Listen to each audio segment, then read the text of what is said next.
Konnichiwa, it's your boy Shui with another skate park review. Literally, everyone's been asking me to review F51. Actually, I'm only joking. Literally one person asked and I was like, okay. F51 is located in Folkestone, Kent. It's the world's first purpose-built multi-story skate park, home to the largest lead climbing wall in southeast Kent, while also featuring a boxing gym with 3 floors of skate parks.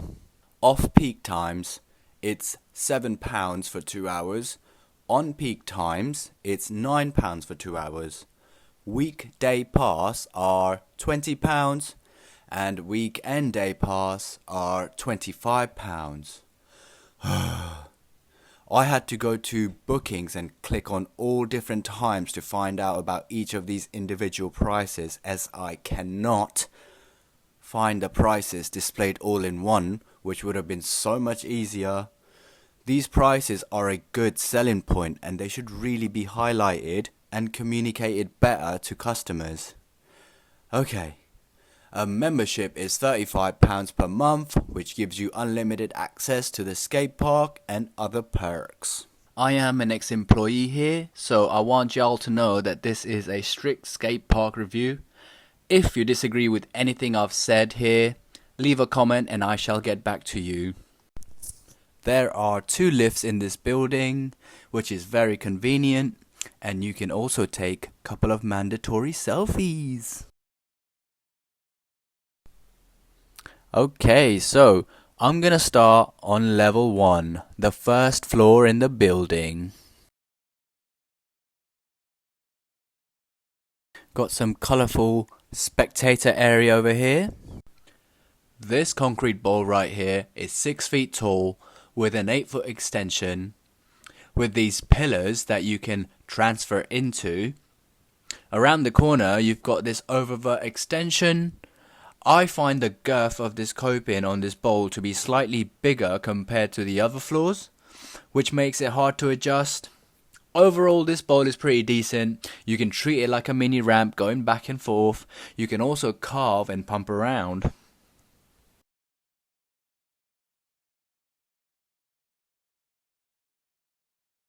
Onto the pool. The deep end is 8.5 feet tall. Look how small I look, and I'm almost 6 feet tall. Well, I'm 5'3", but we'll round it up. The shallow end is 5.5 feet tall with pool copings and tiles all around. I want to put a disclaimer by saying that I'm not a pool skater, but I do understand that pools, especially classic old American backyard pools, are steeper than a standard skate park quarter pipe. This pool is very steep in my opinion. You've got to be either a very confident or a very skillful skater to ride here, mate. Yeah, crikey. However, we need to be patient because the skaters, especially the young ones, are improving, and no doubt this pool will get more action in the future. My suggestion for this floor would have been to keep the pool as it is and use the space where the other bowl and the spectator area is for a jump box. This would have kept a lot of BMXers and scooters happy. That was legitness. Yeah, it was. Huh? Welcome to level 2, the street floor. Let's start with this bank to wall. I like the concept. However, this flat bit here makes it a little sketchy to come back into the ramp. It's pretty much the same story with the other wall ride.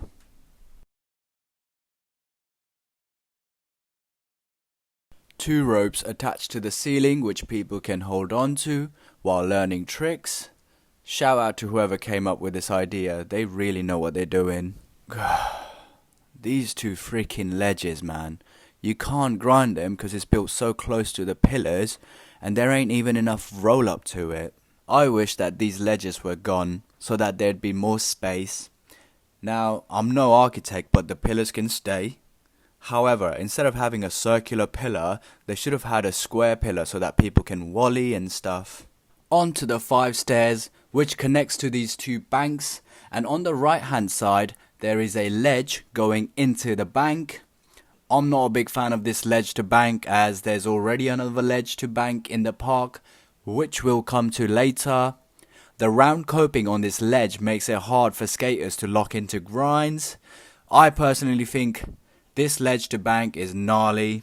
If it were up to me, instead of this, I would have had hovers on top of the stairs going down on each side, and same with the rail. Change the stairs into ramps so that you can do tricks up here, and why not a Eurogap while you're at it? This would give riders more options and open up more lines. See this bit right here? That's the toilet, which I personally think is pointless having it upstairs in the skate park when I can literally press a button, which will take me about 38 seconds to get to the ground floor toilets, or I could just take the stairs. The amount of money and time that went into the plumbing of these toilets all the way up the building could have gone to much better resources. Plus, these toilets make me feel like I am in an episode of Prison Break. Very uncomfortable to sit on. Also, there are no seats on this toilet, so you can guess the rest. This space could have been used for a spectator area or more room for the riders. Bump to rail. The traffic flow of this skate park is very chaotic. When there's more than 10 people riding this park, it becomes very challenging due to the design. I'm about to show you all the different lines people take and how they clash. So going down the ramp and up to the kicker, dropping in using the hip,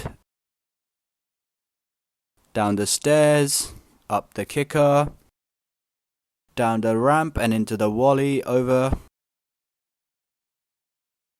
Another line down this way. And then more lines going across. And then into this bank to ledge. So now, imagine trying to skate this park alongside 5 scooter kids, 5 BMXers, and 5 skaters in the same session. It feels very crowded, and they've crammed so many obstacles so close to each other with no thought for where the riders are going to start their run and where they will finish. This park reminds me of this. So rolling down the hip and going up this ramp.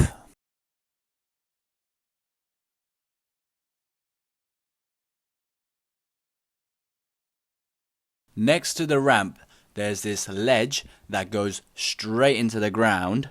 Not sure how this is meant to be skated. I cannot find any clips.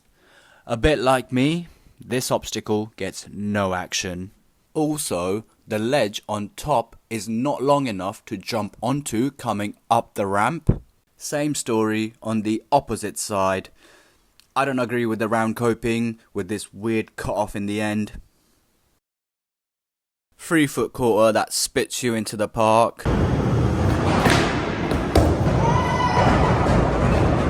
Next to the 3 is the 2-foot quarter pipe. This is a great obstacle to learn and just to have fun. Nice little rainbow rail. I like the small ledge, however, not a big fan of the top ledge. You've got to ollie onto the small ledge and set your feet up very quickly to hit the top ledge. I don't like the roll up because it's at an angle, the mani pad is too narrow, and you end up landing back at an angle as well while trying to avoid the top ledge. On the opposite side, there's a long ledge with another round coping. Attached to the ledge, there's a hubba with minimum roll up. And if you manage to land a trick down this hubba, you are now rolling into the oncoming traffic from the stairs and other ramps. There's also a little bump on the takeoff. There's this really cool 2-foot quarter pipe which goes around with one side starting off mellow, and as it comes around it gradually gets steeper. This little ride on down ledge thing, there's no roll up to it, but there are other ways to skate this. Another weird bank to ledge. There's a gap which you have to clear if you want to get back into the bank. Wall ride bank. Just gotta look out for the rail and the wall on the landing if you are going to wally over this. I like this rail, but it's in the way coming off the wally and the ramp. Good ramp with a little gap at the top. Just look out for the rail on the landing. Beautiful bank, which is also a hip with one side being shorter. That leads to another hip which is deceivingly steep. Next to the hip there's another bank to ledge with round coping. Some more banks. Please sir, I want some more. 4 stairs with a rail, quite ideal for riders learning to jump down a set of stairs.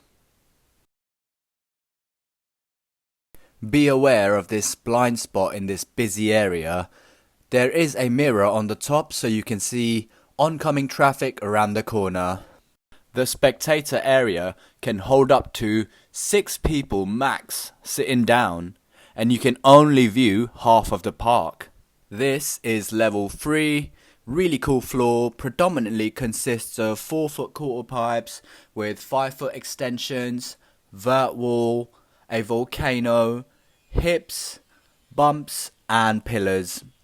When you combine them all together, you can pump around and try different lines. The problem with this floor is, for safety reasons, you ideally only want one rider in this bowl to avoid collisions and accidents.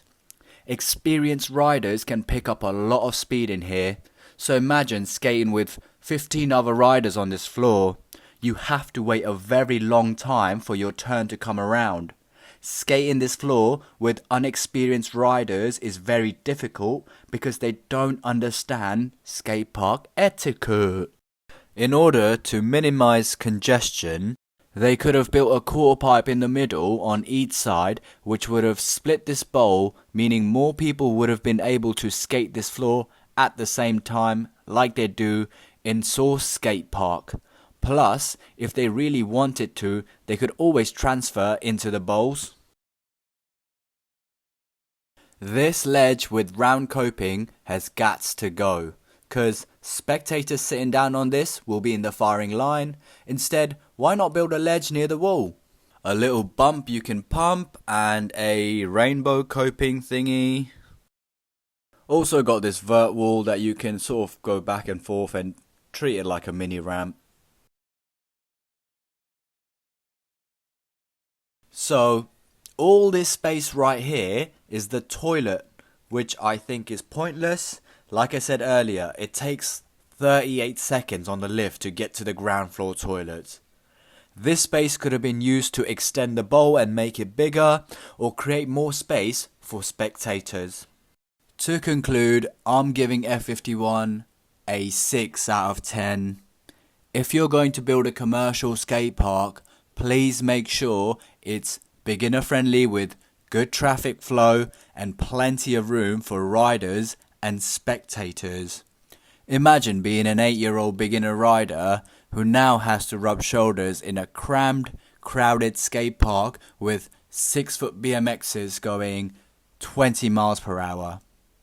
F51 has 3 floors which should have been structured better by dedicating one floor for beginners with small and simple obstacles such as curves, bumps, mini pump tracks, a small mini ramp, small manual pads, ride on ledges and rails.